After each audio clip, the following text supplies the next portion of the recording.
Good morning everyone. তো আজ আমি নিয়ে চলে এসেছি আমার প্রত্যেকটা সোমবারের কাহিনী তোমাদের সাথে শেয়ার করব বলে। তো এখন যে ভিডিওটা দেখাচ্ছি সেটা হচ্ছে রবিবার রাতের, মানে যখন আমি আমার বরের অফিস যাওয়ার আগে ওর সমস্ত প্রয়োজনীয় জিনিস ইনক্লুডিং প্যান্ট জামা অ্যান্ড সমস্ত অ্যাক্সেসারিজ সব গুছিয়ে রাখি, যাতে ও সকালবেলা সমস্ত কিছু হাতের কাছে পেয়ে যায়। তো দেখো, রীতিমতো সকাল তো হয়ে গেছে আর রেডিও হচ্ছে। তো এরপরও রেডি হয়ে বেরোবে, আর আমাকেও বলছিল ভিডিও করো না ভিডিও করো না, বাট তাও আমার মনে হলো যে ভিডিও করি। আমার যেটা মনে হয় সেটা তোমাদের সাথেও একটু শেয়ার করি।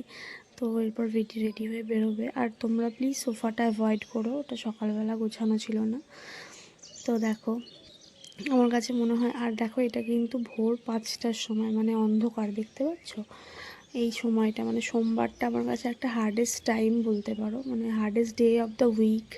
মানে সেদিন হচ্ছে ওর যাওয়ার সময়, মানে যখন ও বাড়ি থেকে বেরোয় তখন এত যে মনটা খারাপ করে না, মানে আমি জানি ও 3-4 দিন পর আবার চলেই আসবে, বাট তাও তখন যে কি হয় আমি ঠিক বলে বোঝাতে পারবো না। I can't explain that. মানে সত্যি বেরোবে এরপর, আর জানি যে চলে আসবে, বাট তাও খুব মন খারাপ করে। তাই জন্য আমি ভাবলাম আমার ফিলিংসটা একটু তোমাদের সাথেও শেয়ার করি।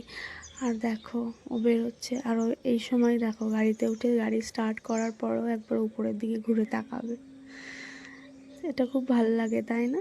So sweet.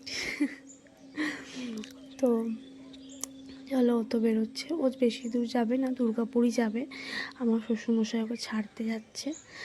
তো চলো, আজকের ব্লগটা এতটুকুই। যদি কিছু ভালো লাগে তো লাইক করো, কমেন্ট করো অ্যান্ড শেয়ার।